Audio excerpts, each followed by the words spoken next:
We provide hundreds of millions of dollars of aid to the Egyptian government and the Egyptian people. I want to make sure it's a good investment. I want to understand what we're investing in. Egypt does face a serious threat from terrorism, but the unprecedented human rights abuses and political repression practiced by the government since 2013 is fanning the flames rather than putting them out. A World Bank report in 2014 said it clearly. Economic policies in Egypt are not focused on promoting the emergence of fast-growing, high-productivity private sector companies that would generate jobs. Instead, and I'm quoting here, they have worked to preserve insider privileges, leading to growth in sectors that are not labor-intensive. For a long time, economic policies have been skewed toward protecting the privileges of a few, the cronies of the regime. In the Sisi era, it's even fewer than that. It's really, the economic policies are for the benefit of Sisi's own constituency, the military itself. We're seeing a real change in laws, regulations, etc.,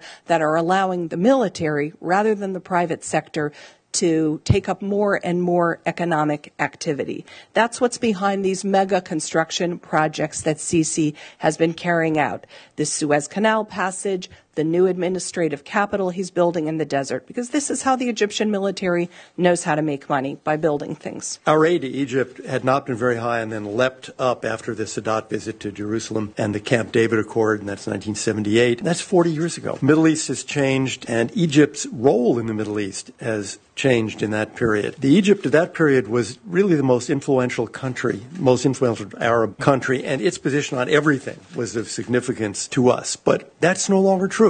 Egypt has no role of significance when it comes to the conflict in Yemen or in Iraq or in Syria, nor really on the Israeli-Palestinian conflict itself. Egypt's weight in the region has really declined. The Egyptian military is actually spending huge amounts of money enhancing their conventional capability. In February 2015, they purchased 24 Dassault Rafale multi-role fighters, a frigate, and missiles from France. And that was a deal worth nearly $6 billion. 2014, they bought four naval corvettes from France. That was $1.35 billion. Fall of 2015, 2 Mistral helicopter carriers from France. Large purchases from Russia. How do purchases like an anti-ballistic missile system from Russia and advanced combat jets really combat terrorist groups like ISIS? How do submarines? Yet Egypt just last week received the first of 4 German-made attack submarines. Total cost €1.4 billion.